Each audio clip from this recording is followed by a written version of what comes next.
Yes. So today, both those ideas that we had in the previous lecture. So I will elaborate on both on the two ideas. First, I will show you. I mean, in a bit more. I mean, I just have two slides today. I mean, it will take 1 hour. Yeah, so I will explain you in more details what that hardware was all about, the hardware model. I will go into more specifics today, and then later on I will tell you how that entire fetch decode execute cycle that's happening in the hardware. I mean, how your program, what all stages your program passes through, the programs that you write in your code, right, in your programming level. I mean, in your C code, how that program gets translated and how that program finally gets loaded into memory, and then how it starts executing on your CPU. What are all the steps? So yeah, so these are the two things we'll do today. So yeah, so if you look at this picture, so yeah, I started the recording. Yes. So if you look at this picture, this is a picture of your motherboard. So this picture has a CPU here, and if you see this, a blue rectangle here. So this is where your RAM goes, the RAM cards that you buy from the market, and then this is where your CPU sits. So there's one there there's a key there are two keywords here. There's something called an on chip and something called an off chip. So so the DRAM is clearly out of the CPU, which means the DRAM is off chip. It is not inside the CPU, it's out of the CPU.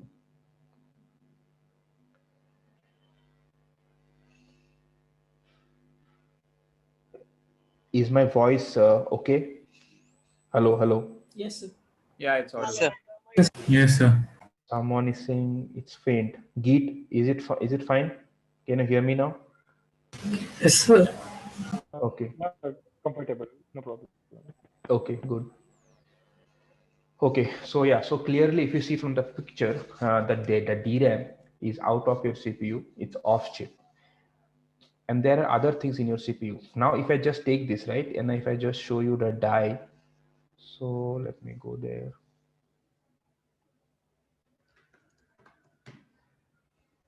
So this is what a typical CPU looks like. That particular brown square which I showed you in the figure here, this particular thing CPU, this is what it looks from inside. If you see, it has many components. Your core is one component, your execution cores. You see this, right? There are 4 cores here, and then you have a memory controller, you have the other things here.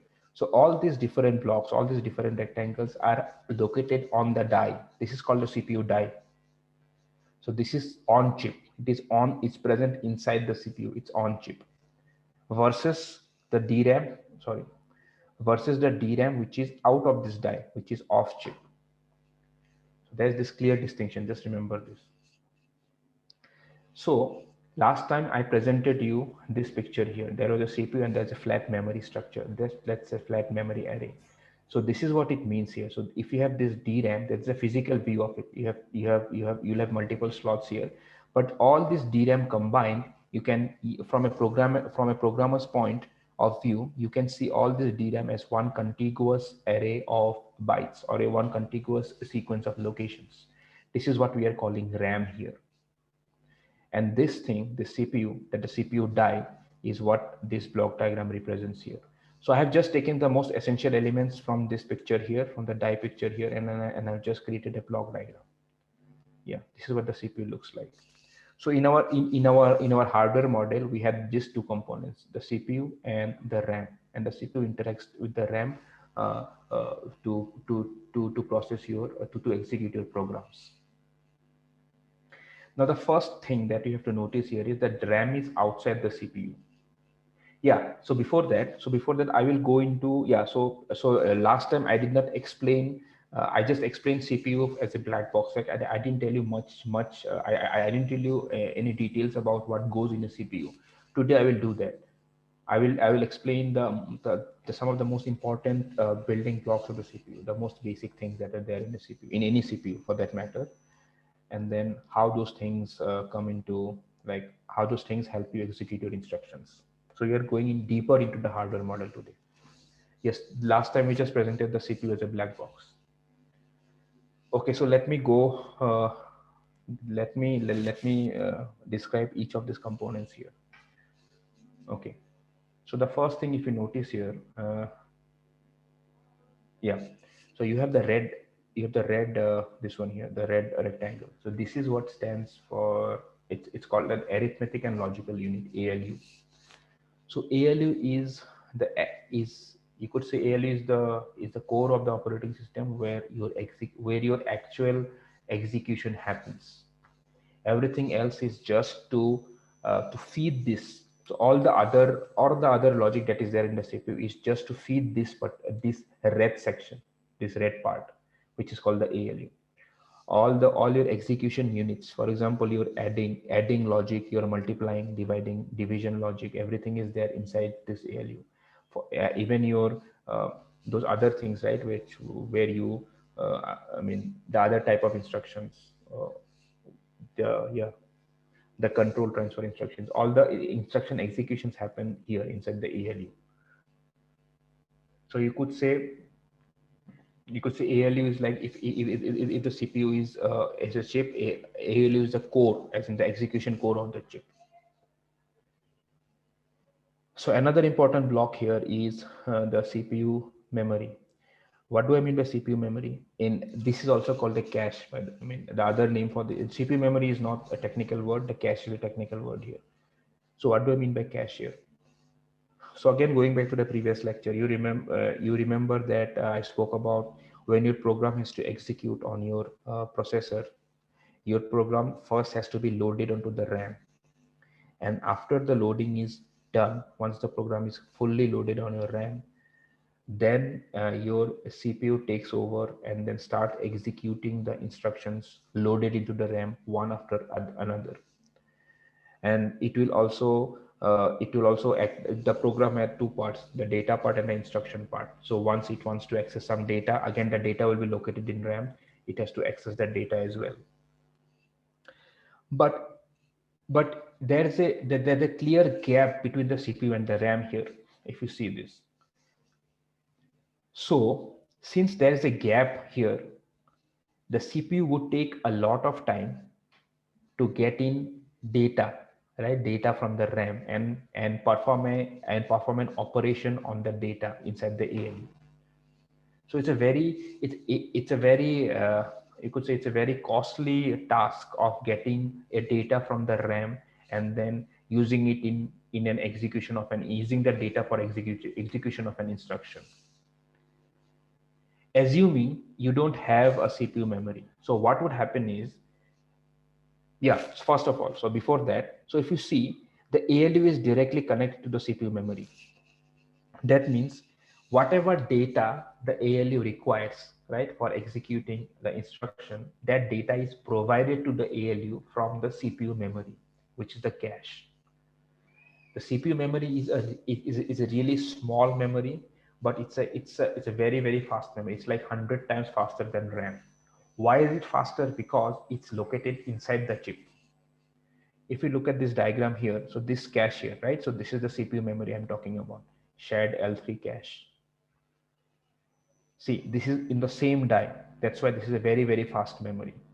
But the problem with this memory is it's a very small memory, because we cannot afford to make the CPU memory big. And if this was big, let's say if it was equal in size to the RAM, just imagine how big your CPU die would have been. I mean, it would not have been able to fit on a motherboard. There's a physical constraint there. So you cannot make the CPU memory big enough, for the physical reason, and for the other reason is that it will consume a lot of power, which is also not possible. So that's why the CPU memory is really fast, but it's a really, really slow memory compared to a RAM.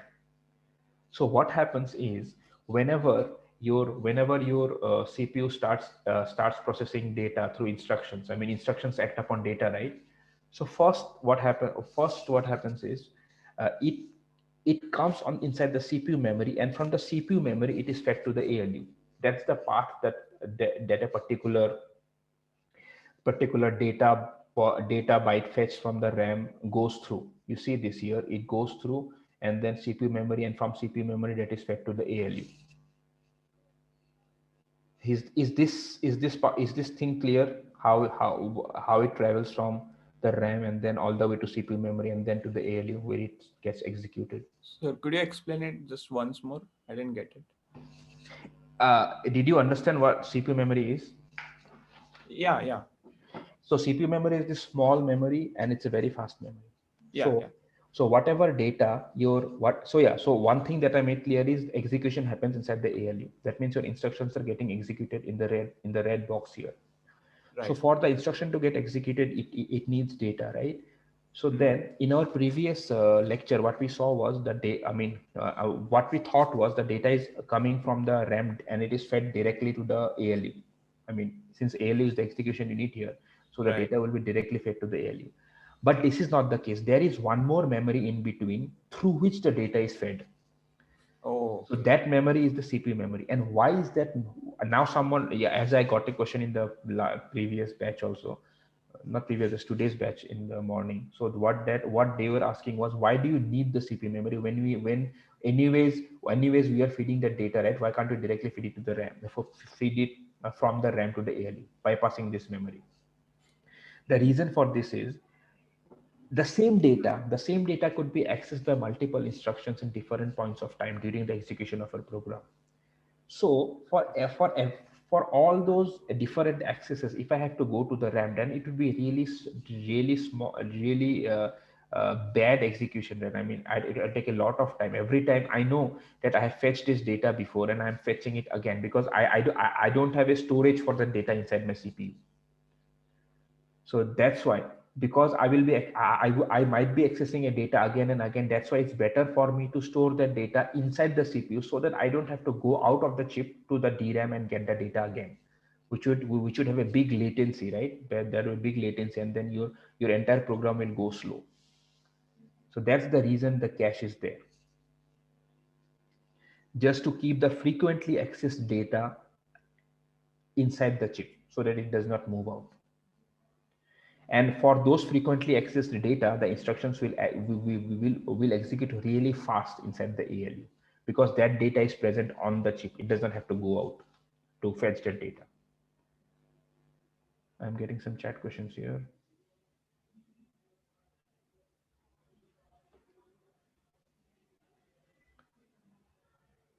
Yeah, so the data is a copy of the original data. Yeah, correct.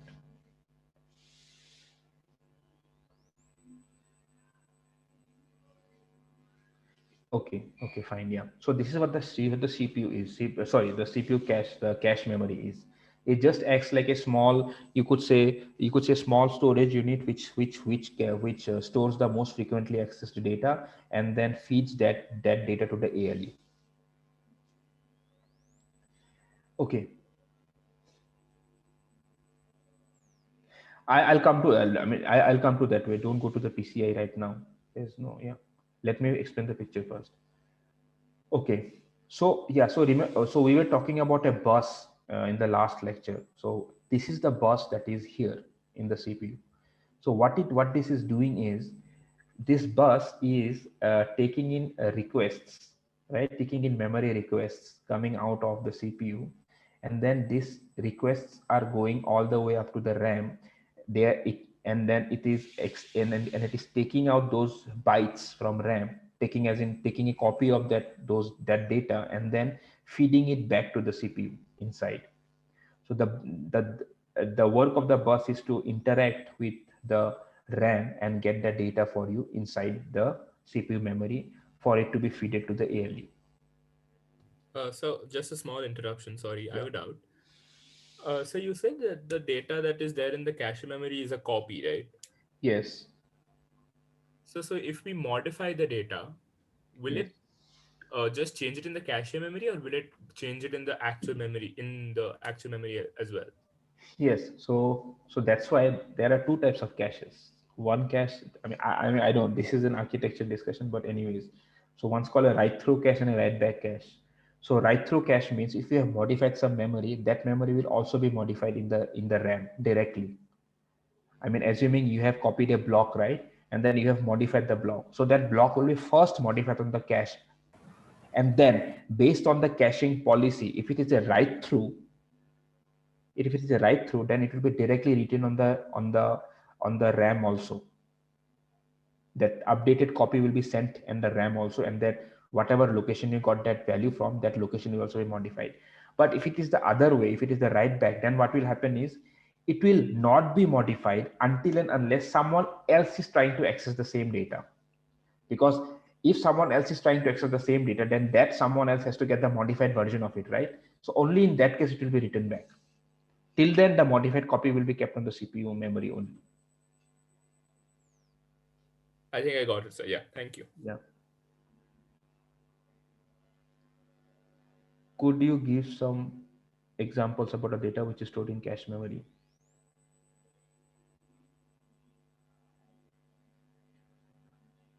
Yes. So what do you mean by examples about the data? Anish, can you elaborate on that? So like what types of data is stored? Because you said the cache memory is really less, right? Small memory. It's a very small memory. So like what type of data can be stored on that then? Yes. What type of data? Good. So your program had two parts. Remember, your program had an instruction part and a data part, right? So that means when you are accessing that those data, so there, yeah, I have not discussed in the previous batch, so I don't want to discuss it here now. But anyways, there are two types of caches actually. One an instruction cache, one is a data cache, right? So what does this data caching will do? Remember, just think of your program as running a loop. You know about loops, right? Loops are instructions which repeats again and again and again. Yes, sir. Right. So that means, let's say you're trying to, let's say, okay, wow, what would be the good example? Okay. So let's say you have written a program in which one variable is accessed inside a loop, and that loop runs for 1,000 times. And that particular variable, you have modified that variable, and that variable is accessed inside the loop. That means if the loop is running 1,000 times, 1,000 different instructions, or at least 1,000 instructions will use that same variable, right? Yeah. So if you didn't have the CPU, if you didn't have the cache, then all the 1,000 instructions would have had to go 1,000 times out of your CPU into the RAM to get that data back, right? 1,000 times. Yes, sir. Right? And then, and just to give a feel of it, to access a RAM, it takes, let's say, 1 hour to access a RAM. But to access the CPU memory, it just takes 1 second. That means if you didn't have the CPU memory to access the RAM, you would have required 1,000 hours. But now, since you have the CPU memory, once that data was accessed for the first time, that variable would be cached inside the CPU memory. It will be stored in the cache. Now, for the rest of the 999 times that it will be accessed, it will be directly read from the CPU cache, because the processor knows, like, it that I have fetched it once and now it's part of the CPU CPU cache memory, so I can directly read it from there. That means what's the latency in this case? For the very first time you took 1 hour, but for the 999 times you just took 999 seconds. It's like almost 1,000 times faster, right? Yes, so sir. that's the use of a cache memory. Okay. So basically the instructions for running a program can be stored there, so that every time we open the program, we don't have to run, like, No, not instructions per se. Instructions are also stored. I mean, the frequently accessed. Just think of the cache as something which you are accessing again and again, that gets stored on the cache. Something which is you're accessing again and again. So if you're accessing a data again and again, that will get stored in the cache. If you're accessing the same instructions again and again, that will also get stored in the cache. Okay. So that is just like you have a home, right? And then you have a supermarket. The supermarket, you could think of it as your RAM. You, for every little thing, you don't go to the supermarket, right? You buy some things and keep it on your kitchen, na? So that whenever you want to cook, you just take those things and start cooking. Yes. Otherwise, if you don't have anything in your kitchen, then every time you have to go to the supermarket and buy stuff and start cooking, right? Then it will take you ages to just finish a meal, like yes, cook it. So that's the use of the CPU cache. It will always store the most frequently accessed things from main memory inside the CPU. Okay, sir. Thank you, sir. Good. Okay, so that's the use of the cache. Okay, and that's the use of the bus. So finally, what's the program counter here? So yeah, so I have explained you the three blocks here. So the program counter is a counter, as the name says, it's a counter. So what is this counter counting? So the counter is counting the if the counter is pointing, it's a pointer basically. It's a pointing to where in memory is your next address, next instruction located. Remember that example I gave you in the last lecture about the shelf, right? Shelf. So your entire program will be located in some shelves of the some portion of the so the big shelf. So this program counter will be pointing to those shelves where your program data or program instructions are located, and then this program counter will go one after another. That is, for example, if a program starts, if a program has been loaded starting from memory location 100, then your program counter will point to location 100. And then it will fetch the instruction located at address 100, location 100, and then it will feed that with the CPU, and the ALU will execute that instruction, which means your program has start executing now, because the program counter just executed the first instruction located at address 100, and then it will increment and go to 100, 100, 200, 3, and it will go just like this. It will keep on going to the last location of your program, and then once it hits that last location, it will just your program will terminate. That is, it has seen all the instructions. Yes. So in the context of program counter, let me give you an example. So the program counter does not always go serially. That is, it does not all. Let's say your program goes from 0 to. I will take the questions on the cache after this. So let's say it goes from, your program starts from 100 and goes to up all the way up to 200. So your uh, program counter does not necessarily go through all the locations from 0 to 200. So assume you have instructions, let's say 100, and then it goes all the way up to 150. At 150, there's an instruction, there's a control transfer instruction. So following 150, there are two instructions located at 51 and 52, right? So once you are at 150 and that control transfer operation has executed, then it will make your program counter point to either 51 or 52, based on whatever condition you have put, as in based on whatever execution has happened on the control transfer, based on how it got executed. So that means through this use of this program counter, you are able to change the I mean change the direction of your program, right, through the value of the program counter. At that 150th location, you either went to 51 or 52 based on the execution of that operation. And then after that, maybe you again go through serially, and again you hit a control transfer operation somewhere, and again that will make the program counter go somewhere else. So the program counter is this counter which keeps on hopping within your instruction sequence locations. It might go to somewhere else also. It might go to some instruction which we have already seen before. Is this concept clear on program counter? Yes, sir. Yeah, just think of it as like is like a book, right? It's like a book copy, and then you go through line by line, and somewhere you go to a previous line, again you execute, and again you start going through the lines. So program counter jumps between all these instructions that are the lines in your book. Okay, so what is this caching now? Caching. What's the question on this? Yes, the market is the RAM, the kitchen is the cache. Yeah.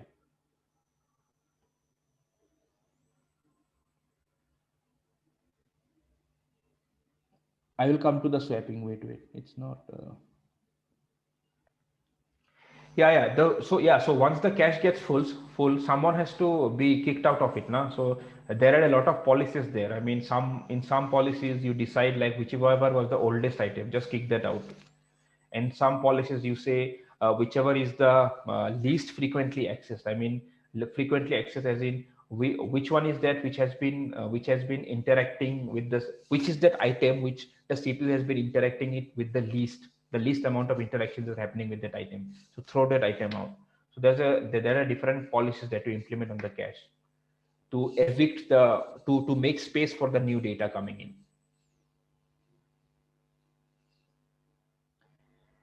Yes, so that's the CPU for you. There's a program counter, then the ALU, then the cache, and the bus, and that's the RAM here. Okay, so at this point, I will show you. Yeah, yeah. So this is the this is a bit detailed view of the hardware. Now, if you have a now in your operating system, right? So you have a certain commands that you can use to know details about your hardware that you're running your system on. You could know the details about your CPU. You could know the details about your RAM, your hard disk, and similar things. So I am showing you an example of, I mean, I have a Linux system. So in Linux, there is something called an htop. This is a command called htop. Can you guys see the output? Can you see the screen? Yes, sir. Yes, sir. Yeah. So this particular command, Yes, sir. yeah. So this particular command is the task manager equivalent of Linux. It will show me. So yeah. So if you see this 1, 2, 3, and 4, right? So 1, 2, 3, 4 stands for the number of cores that I have. So I have 4 cores now, and then these bars are representing how much core, how much active is each core. So this is what it is, and then I have a memory. This memory is the RAM. Now, if you see this, right, so then this memory is almost like 60% full. So yeah, so this is the memory, and then beneath this, right, you see a table here. You see all the softwares that are running now in my operating system. So then you see for each software there is an ID assigned to it, and and then you can see how much RAM is it taking. Remember when I told you in the last class that when you want to run a software, you have to load it in the memory. So your operating system will be running many softwares in parallel, right? It will be running a network manager. It will be running a graphics display. It will be running your text editor maybe. So all those things, all those softwares have to be present in memory, right, for it to start executing. Because if it is not loaded, it cannot execute. The first step for running a program is to load it in the memory. So this is what this table is what it is showing. It is showing that how much space in the RAM is each process or each software taking.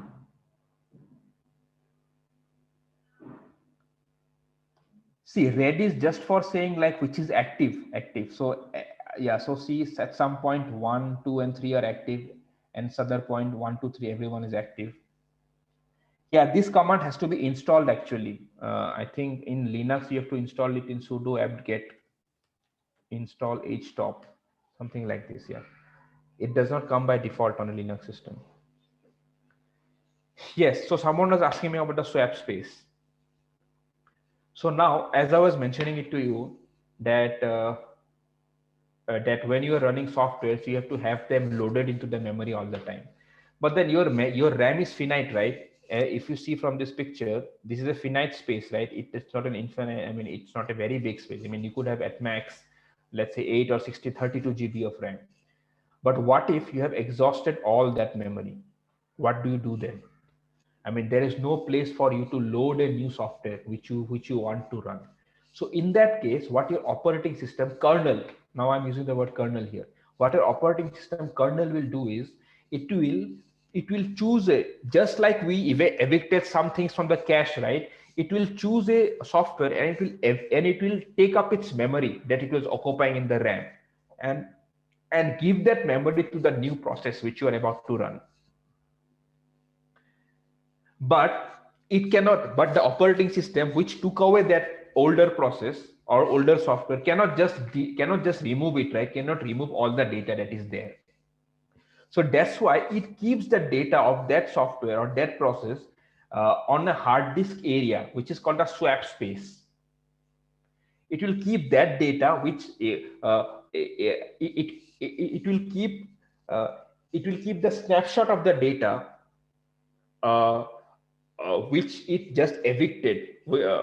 It will keep a snapshot of the data of the process which is just evicted on the hard disk, and then it will give that space to the new process to run. Now, after the new process runs for some time, it will maybe evict that also, and then put the older process back onto the memory with that data that it has stored, with the exact data. It will copy the exact data on the RAM, and then your process will again resume the process that was kicked out.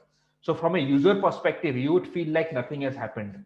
You would feel like my OS is doing, OS is even able to execute the new process in parallel to all the other processes that are running. But actually something like this has happened under the hood, that one thing has been evicted out, stored in the RAM and stored in the hard disk, sorry, swap space, and then a new thing has been loaded. Again, that new thing has been taken up, taken out, and that old thing, again, its data has been copied back to the RAM, and it has resumed its execution. So that's the work of the swap space, swap area, for holding the information, for holding the data of the kicked out processes from the RAM. Did it make clear? Did it make sense, guys? Did you get it? The swap space? Yes, sir. Okay. Yeah. So that's why when you install an operating system, your this one, I mean, your interfaces in the installation interface will ask you to allocate some swap area, because it will use this swap area for doing all this management under the hood of kicking out something and putting the new things on the RAM. Now, if you see at present, there is no swap area that is active. Why is it not active? Because I have not utilized the entire memory, right? So that's why the swap area is almost empty. I mean, there is no process now that is dumped onto the swap area. If this memory would have been like say 100%, then whenever I want to load a new process, then some part of the memory would have been placed in swap, and the new process would get that data, get that memory area. Good. So this is about memory. So now let's look about the CPU. So now let's find out some things about your CPU. So for that, what was the, yeah, so if you just use this command ls cpu. So yeah, so if you see this, then you would see some CPU specific information.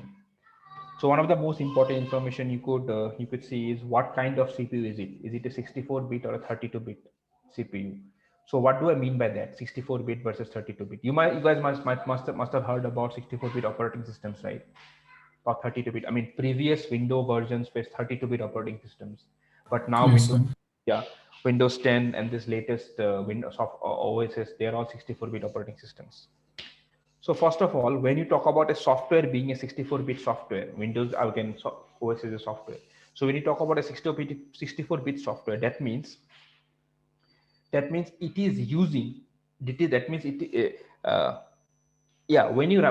you will be writing programs, you will be declaring variables, right? Variables. So you will have integer variables, then you will have variables basically, and those variables will have certain data types. I mean, what type of variable is it? Is it an integer type of data, or is it a character or whatever? So it will have certain data types.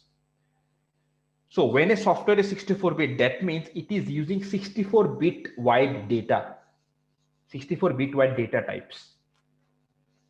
What do I mean by 64-bit wide data? It means if you are adding two numbers, let's say if you're doing an A plus B, then both A and B are 64-bit wide numbers, 64-bit wide. What do I mean by 64-bit wide? 64-bit wide means it can hold a lot of values. That variable can have a lot of values. 64-bit wide, what does it mean? It means 64 bits is how many bytes? It is 8 bytes, right? So that means one data in your program, one data item in your program is 8 bytes long. So that is what is meant by 64-bit software. That is, you are using you are using data types which are 8 bytes wide. It's a very big data type. You can store a lot of information in that data type. But yeah, so that is from a software perspective. So for what is from a hardware perspective, these bits.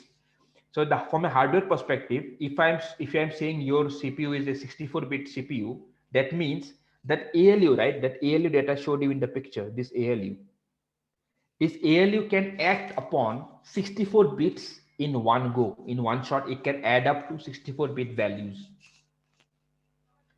So the higher, the bigger the width of the ALU is, the more operations it can do. I mean, the more, the bigger the data it can act upon, right? In one shot. If you have a 32-bit ALU, that means it can only act upon 32 bits wide data, 32 bits at a time. If you have a 64-bit ALU, it can act upon 64 bits at a time.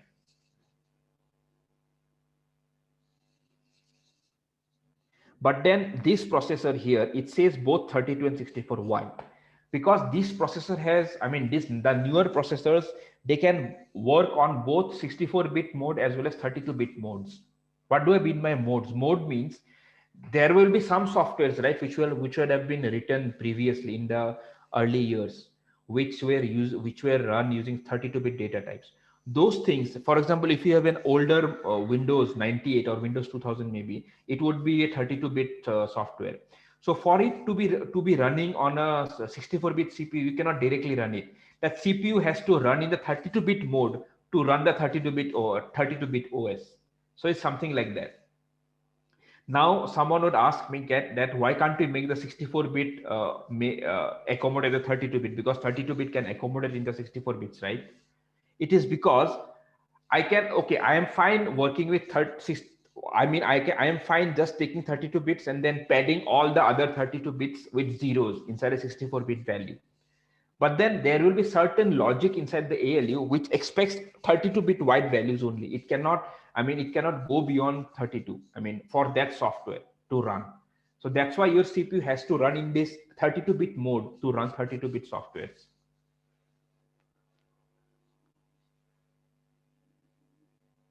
Did you get this distinction? Sir, right? could you repeat that last point again, please?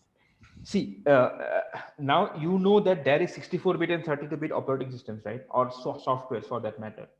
So if you want to run a 32-bit software on a 64-bit machine or 64-bit CPU, that won't directly run. That can only be executed. The 32-bit software can only be executed when your CPU switches back to the 32-bit mode. Because now your software is 32-bit, right? There is a disadvantage here because you will not be using the full capacity of the CPU, because almost half of the data width is lost, right? You are just working on 32-bit. But that is what that software demanded. The software was not meant for 64-bit CPUs. That's why to run older versions of the softwares or older operating systems, you need a 32-bit version, 32-bit mode inside your CPU.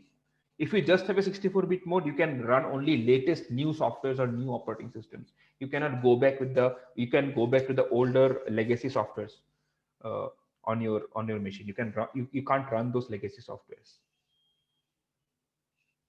Did it make sense? Yes, sir. Yes, Yes, sir.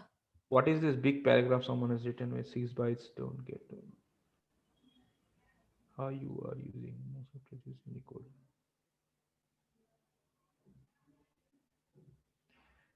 Yes, you're right, Shantanu, yes.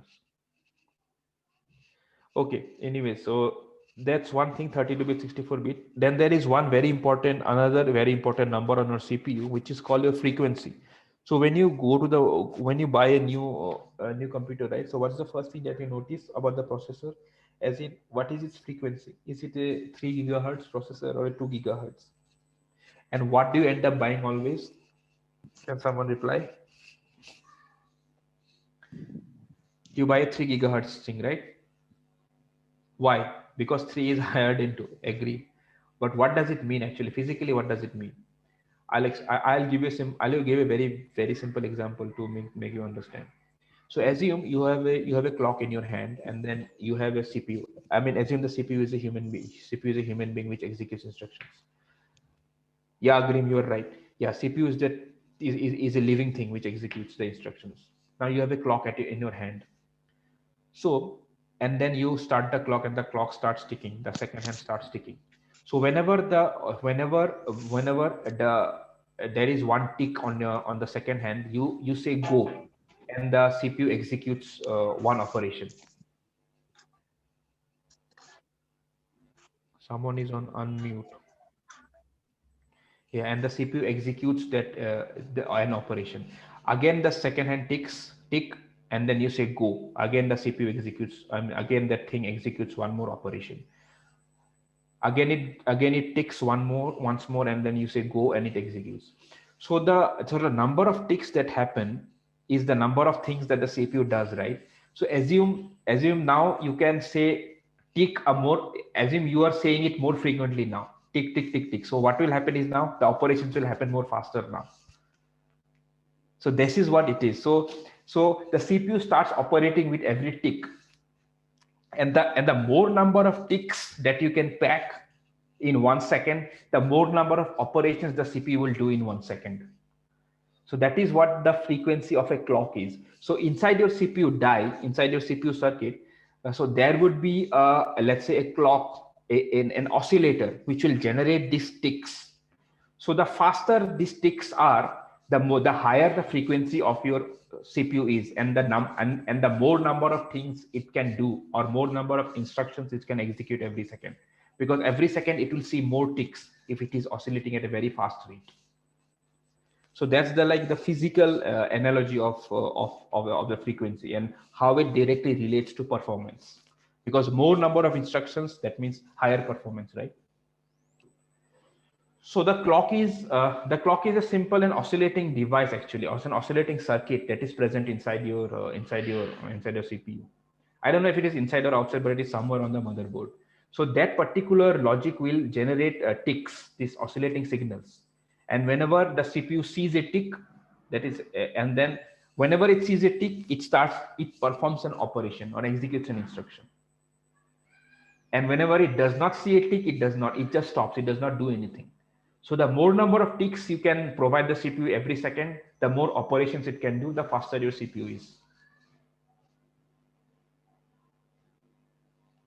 Did you get it, Anjali?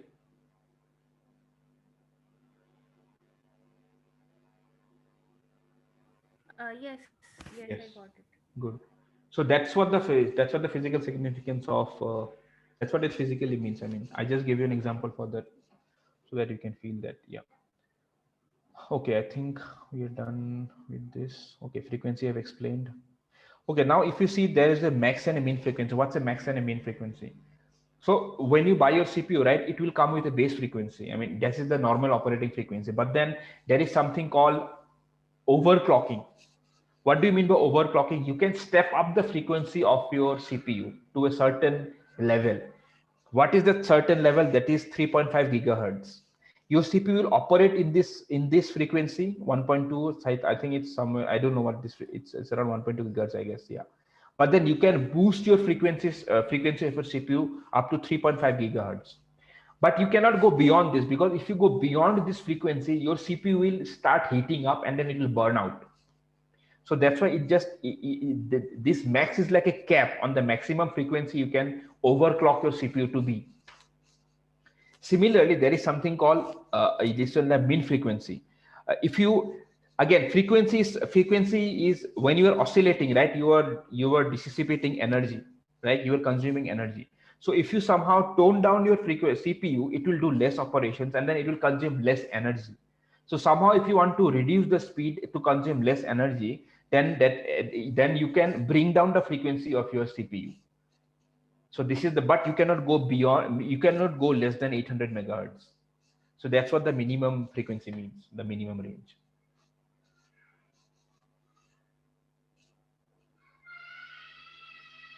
Excuse me, sir. Yes. Why is there a minimum frequency for CPU? Like, what if it goes? Why can't it go below that minimum? Why can't it go below that? Right? Because if it goes below 800, then your CPU will simply not work. It will simply not work, because the logic circuitry, right, the basic circuitry inside the CPU, it needs some basic frequency to work. If you are not receiving ticks at least in that frequency, I mean, your circuit will go down. I mean, your circuits will not synchronize or work properly. Okay. Yeah. Okay, sir. Overclocking, yeah, you can do it through BIOS, I think. Yeah. But don't try it, guys, because most of the time you end up burning your CPU and then there's a permanent damage which you cannot undo it. So never try this. Undervolting is disabled on modern CPUs, 10th generation. I don't know. I don't do these things actually much. So maybe, yeah. 10th generation Intel CPUs don't support that. Okay. But it supports overclocking, right? Yeah. Okay. Yeah, I mean, I have not seen many people do underclocking as such. Okay. Yeah, they're just undervolted by a few millivolts. Okay, fine. Okay, good.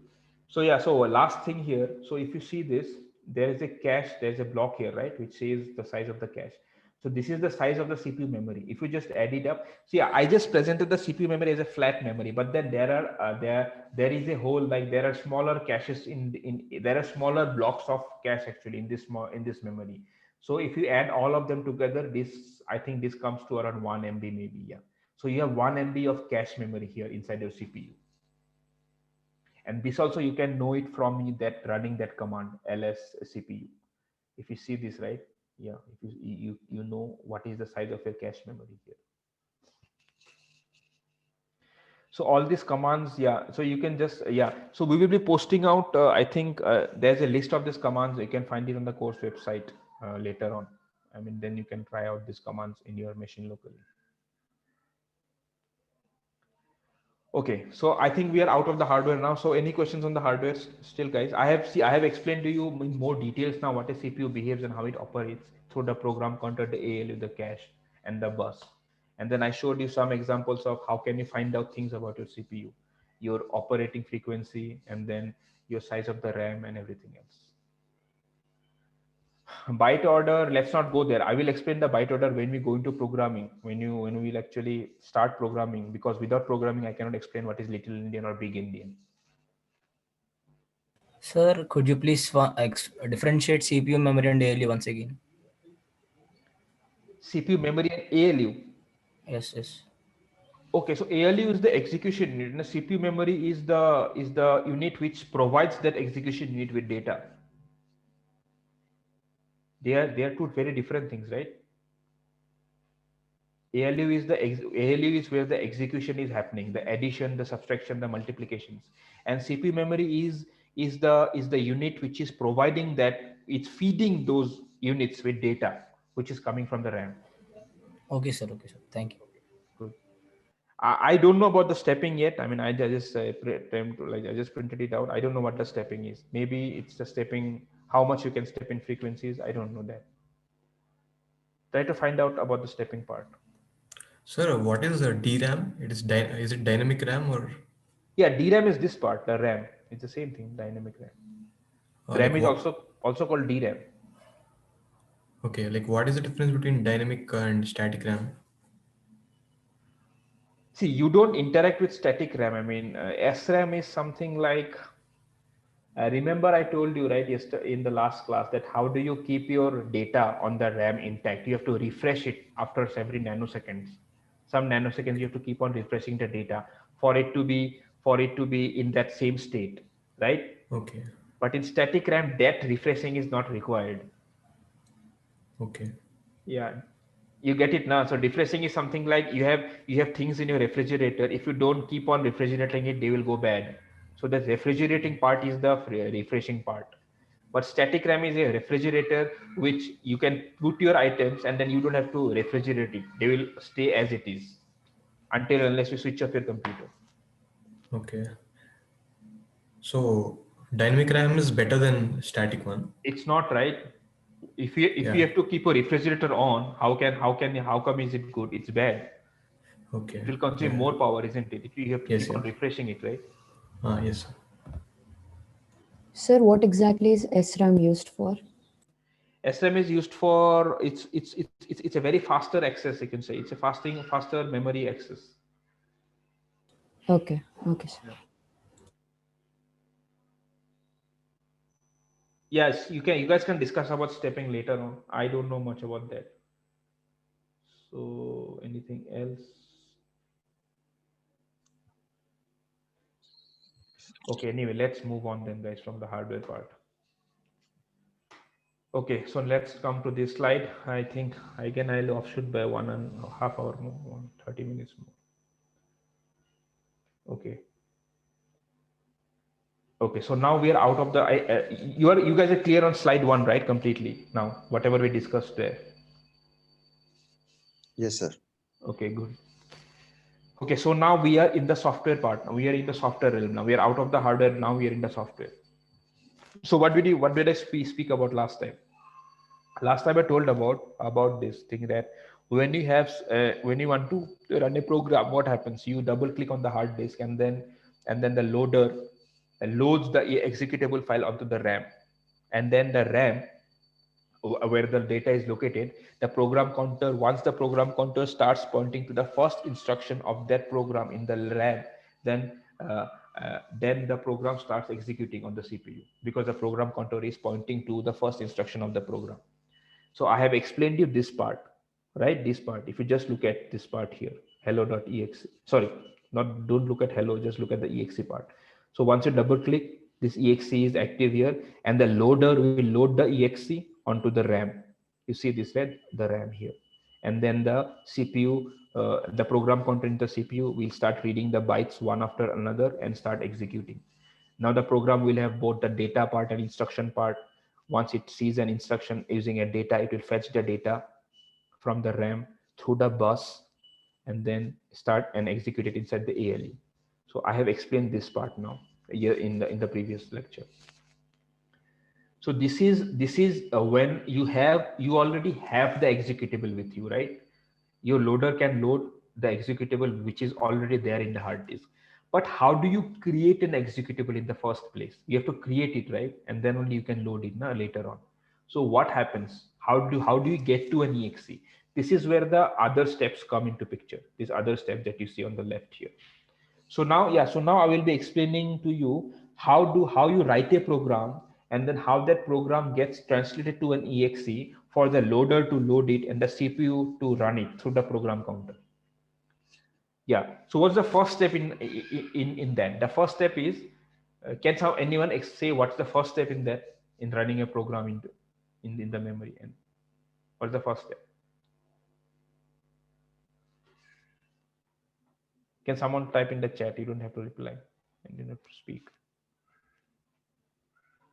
If you have no idea, just say no.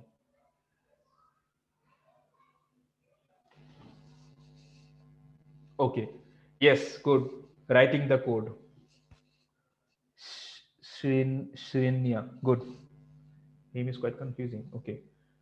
The first step is what? Writing the. Yeah. The first step is writing the code. That's the most basic thing. How do you write a code? You write a code in one of the text editors, right? You write it in a Notepad or WordPad or whatever is a favorite editor. So after you have written the code in a .c or .cpp extension, what do? You save the file. Where do you save the file? You save the file to the hard disk. The first step is done. You have saved the file. Now, what are the other steps? The other step is taking this file, processing it, creating an exe out of it and loading it into the RAM. So this is where all the other steps come into picture. Yeah. So the first step is that the file is stored in the hard disk, the one that you wrote in the text editor and saved it. Now, when you open that file, right? Now we open that file. You have opened that file here, right? Now you are viewing it. Now you have to invoke certain. Remember, last time I spoke about system level softwares. So you have to invoke certain system level softwares for this program that we have written to be running to be loaded onto the memory. So this compiler is one of the examples of a system of such kind of softwares, right? So let me just show it to you. So this is my file that I have stored in the hard disk, right? This test.cpp. That's it. This is my file. Now, what is the first thing that I have to do? I have to call a system level software call a compiler, which is GCC in this case. If I just type GCC, if you see this, right? So the GCC is active, and then when I say enter, yeah, it did not get any input files though, but it just says okay. And now I have invoked a program. It's a compiler which will take my file and do something with it, and then process it in a certain fashion, and then pass it to the rest of the stages. What is the rest of the stages here? These are the stages, the leftovers, the other stages. So the first part is you have to compile your program using a compiler. Compile, again, there is a preprocessor and compiler, but I will like defer the discussion of preprocessor to the next class. But as of now, just think both of them as one thing. So the first thing is compiling your program, compiling your C program, or compiling your C program or CPP program. And how do you compile your program? You compile your program using a compiler. And what is a compiler? Compiler is one of the system level softwares which you can invoke.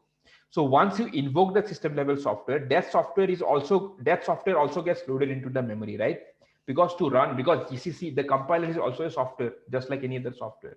So you cannot run that software without being loaded into memory. So the moment I have typed in GCC, when I do this, that means it has been loaded in memory. But now it is not executing properly because I have not given it an input file. So now if I give it an input file, yeah, and I do enter, yeah, that means that compiler software has compiled my source file. And what is the output of this compilation? That output of the compilation is something which is there on this slide here. So this compiler, whenever I do this compilation step, this compiler will generate something called an assembly level code. It will generate an assembly code. And what does this assembly code looks like? It does not look anything like your program that you wrote. It does not look like that. I think I have some, yeah. So if you just type in assembly here, let's see some assembly code. So if you just see here, so this is what your assembly looks like. This is what your assembly code looks like. This is what it looks like. It does not, you cannot recognize your program by looking at the assembly code, because the compiler has transformed that C program into this assembly level code, assembly code.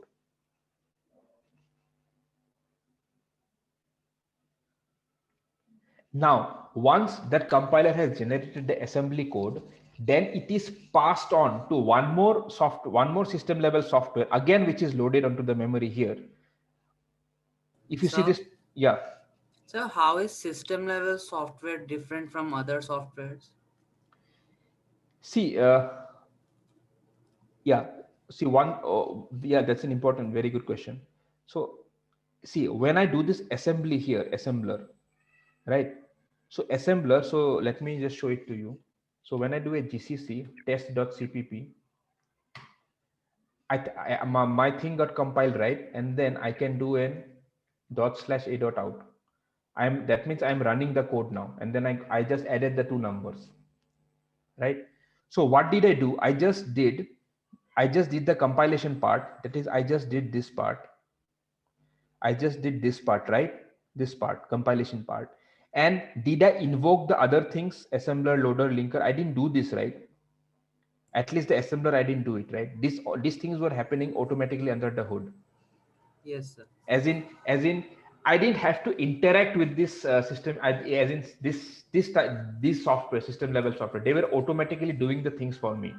The loader, for example, whenever I double click on an exe in this, yeah, let me not show this example. Yeah, let me see the exe example. So when you double click on the exe, the loader program will automatically take that exe and load it into your memory, right? Did you explicitly tell the loader to do that?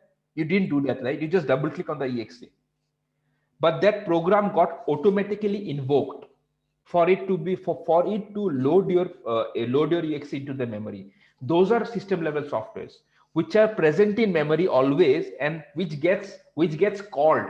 And this system level software, this system level programs are called from the operating system kernel, which the user does not know about. In the exe example, when you double click, the kernel automatically invokes the loader. The loader takes the exe and loads it into the RAM.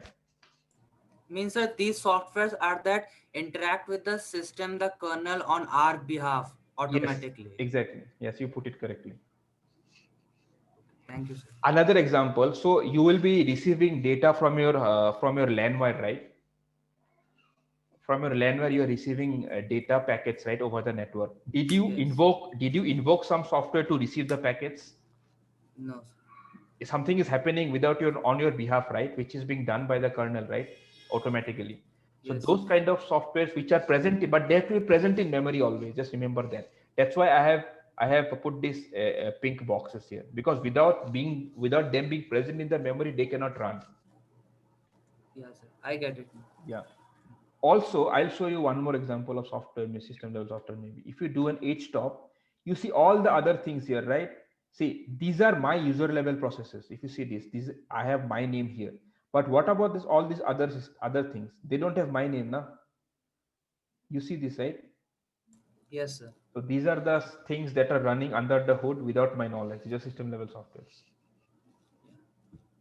Okay, so coming back to the process. So then my compiler has generated an assembly code, and assembly code is like, you can say it's different from my code, and it is now your code is getting closer and closer to how the CPU understands it, but it is not there yet. Just remember this. Assembly code is in somewhere in between. Neither you understand it, neither nor your CPU understands it. It's an in between, you could say in between file. Now, yeah, all that your CPU understands is number. Just remember this. The CPU does not understand text. If you type hello, the CPU would not respond to you because it does not understand text. It understands only numbers. And each instruction that when all this time that we're referring to instructions are nothing but a sequence of numbers. So when a number goes to the CPU matches that number. It has a list of it has a list of numbers. The CPU knows, okay, if the number 5 comes up, that means it is this instruction. If the number 10 comes up, that means it is this instruction. So whenever a number goes to, as in from the instruction side, then the CPU matches that number against the list that it has, and then it invokes that particular circuit inside the ALU. For example, if the number corresponding to an add operation is, let's say, 5, and the CPU saw that 5, that is a decoding part. Just remember the decoding part. Now it saw a 5, right? Now inside the ALU, it will activate that logic which does that addition part. Sorry, the addition operation, because it has just seen a number 5 which corresponds to an addition operation. So all that the CPU understands are numbers. So that means that assembly file has to be converted to a sequence of numbers. So this is what the assembler does. It converts the assembly file into a sequence of numbers, and that new file, it's called an object file. I will show you what an object file looks like. If you see this, so this is what an object file looks like. It is just a sequence of characters, or characters as in numbers. And you cannot make anything out of it actually, because your entire program has so this was my program that I started with, right? And I can understand everything. And this is the thing I ended up with after the assembly, which is just a sequence of why are you not seeing numbers? Because it's in display mode, right? So it will display the corresponding character to that number. That's why you're only seeing the characters and not numbers. Actually, these are all numbers. So this is what this assembler does. It will create a sequence of numbers corresponding to your source file, which is also called the object file. Any questions, guys? We have 7 chats. What is it?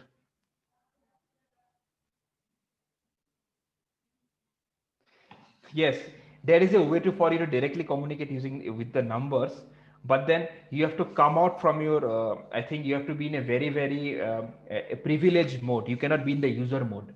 You can directly communicate with the CPU just by sending it numbers. Okay, sir. Yeah. Okay, good. So now let's see what this linker does. So up till this point it's clear, right? Compilation, then assembler, compiling and assembling. Okay, so now we have something called a link editor. What is this linker? It's also called a linker. So when you write a big software, for example, you are writing a browser, let's say, or let's say you are writing a game. So that game would have different, you don't write a game in one single file. You don't have one single CPP file for the entire game. What you would have is you'd have multiple different source file, multiple different CPP file. For example, one CPP file would be, for example, the graphics of the game, how the game would look like. Another CPP file would be, for example, the maps, what maps should be there in the game. Another would be to have, let's say, what would be the sounds, or as in what will be the user interface of the game, the first user interface. How do you start the game? So a single program would have multiple different source files, and each of these source file will have multiple different when you compile each of the source file, they will go through the same process and create different object files, right? Different sequence of numbers. But then remember from the previous lecture, your entire program has to be presented into memory as one sequence of numbers and one full sequence of numbers. And the program counter will go through all the sequence one after another. So this is what the linker is doing. It will take all these different object files which correspond to the same program and link them together. How will they link? How will it link? Is it will simply, so there will be one master. Let's say there will be one main master object file which will have pointers to all these other object files, all this other sequence of numbers. So whenever, then the linker will simply go through the master file, and then whenever it sees a reference to a sequence of numbers which is not in this file, then it will take the other file sequence and then it will put it inside this file. So it will make a big sequence of numbers out of all the smaller sequences of numbers, that is all the other object files. And it will create, this is what your executable is. It's a sequence of numbers made up of made by combining the smaller executable files coming from different source programs, different source files for your same program. And this is where we end up finally, the .exe file, after linking all the different object files. Sir, can you explain it again? What does linker do? Yes, so are you clear till this point, the object file part? Yes, sir. Yeah. So now, as I mentioned to you, object file is what? It's a sequence of numbers, right? Let's say 1, 2, 3, 4, 5, 6, 7, 8, right? That's it. And then the CPU just reads this and then it understands what operations to execute. But when you write a program, when you write a bigger program, when you write a very big software, you don't just write one C program. Now, one C program cannot just write there. And for example, your Microsoft Word, it's a big software. It will not have a single source file. Now, it will not be a single C program. There will be lot of smaller C programs which together combine and form Microsoft Word. Different people might have written different programs for the same big software. So what happens in that case is all these smaller programs go through the same sequence, that is compiling, assembling, compiling and assembling. And finally, each of the smaller programs will create an object file of its own. But finally, your Microsoft Word software has to run as a one single exe, right? So how does it happen? The linker does this for you. The linker will simply link all these object files together into one big file with a big sequence of numbers. So that's what your exe file stands for. It will link all the different small programs which make up your entire software and then create one nice exe file out of it. And then it will store it in your hard disk. So that next time when you just double click on that exe, it will automatically load. You don't have to go through the linker, then compiling, assembling part again. It will simply load those sequence of numbers onto the RAM, give the control to the CPU through the program counter, and then it's good to go. Did you get it? Yes. Okay.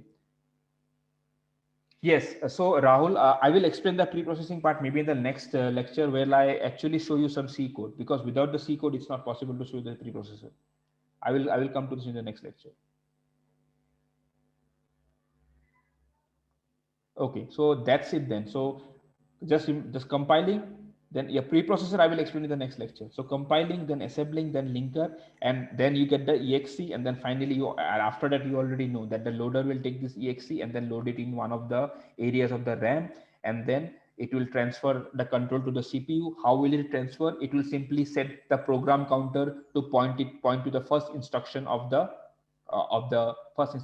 program, and then the program counter goes to the instructions, which means it's executing a program. That's it, guys, for today. I mean, I'm done actually. That's how the entire process happens. So your program is in memory, and then compiling, assembling, linking, exe file created, the loader take the exe, load it into the program memory, in the RAM, and then the CPU, the program counter inside the CPU will point to the first instruction, and then this entire picture comes alive now. That it will keep on going one instruction at a time, feed the CPU memory ALU, and then the cycle repeats. Sir, I have a question. Yes. What does that represent the Ubuntu and Windows part, different departments? Yeah, so on your hard disk you can you have different slots, right, for Ubuntu and Ubuntu and Windows, right? You can have two operating systems, right? Oh, yes. So what happens in some server stations, in some server systems, both the operating systems can be loaded into the memory at once. But I think in our systems you cannot have a Windows and Ubuntu running at the same time, right? But in some Right. server computers you could have multiple operating systems running in parallel. So in that case you would have to allocate a certain area of RAM for Windows, certain area for Ubuntu, right? So that's what I meant Yes. by that. Okay. Yeah, Thank so I am just showing a partition of the RAM. So the RAM consists of this program space where the programs are loaded, then this space where the system softwares are loaded, then the kernel space, which is the most important, the red area. If something happens here, you are screwed. This thing, and then finally the boot. This is where the first part happens, like that, where the loading of the kernel happens. This space.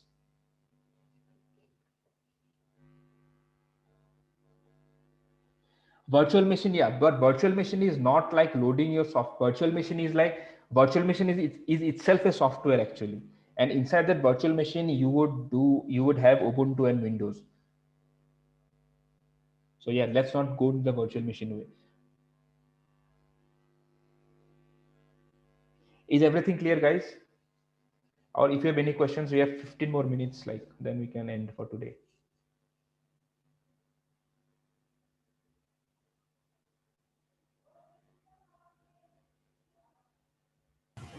Sir, will you explain about Visual Studio Code and GCC? Sorry. Once explain about Visual Studio Code and GCC. Yes, see, I think I shouldn't have put VS Code here because VS Code is not I think it's not like a system software. So GCC is the compiler, right, which I mentioned to you. I think, yeah, two things that I think I did wrong here. So both these things are not system level software, because GCC is something that you are invoking from yourself, right? You are invoking as in I am able to run GCC from my terminal, isn't it? So I'm typing GCC and I can run GCC. So GCC and Visual Studio, for that matter, Visual Studio is also a user level software which you can use to write your programs. It's an integrated development environment, IDE. So both these actually are they're not system level, they're in the user space. But the other things like the loader is the user space. Sorry, the loader is system level software. Yeah. So your question is what's the user space, right? How to use not No, how to use as in you don't see how to use is simple. I mean, if you have a VS Code, you just say VS Code on your terminal and it will open up. That's it. I don't have VS Code, so I can't open it. Now I'm using GCC, right? So I can just type GCC on my terminal and I can use GCC. So GCC is the compiler that you use to compile your C programs. So GCC is that thing which you start the entire process with, the first part, the compilation part. And VS Code is the editor. It's like a notepad where you write your code, where you write your program. And then you save it on the hard disk. Okay, sir. Again, last point here, user space is that area of the RAM which is under the control of the user. As in the user can interact with the bytes here in this space. But there is some space in the RAM which the user cannot touch. So the the kernel space is something that the user cannot touch. Because if the user is allowed to touch this space, then the user can just simply go and modify the kernel, right? And your entire thing will just crash. So that's why the RAM is partitioned into user space and non-user space. In that, the non-user space, the most essential things are located. Your system level software, then your kernel, and the other things which the user cannot directly access. The user space contains that space where your programs get loaded when you run the program.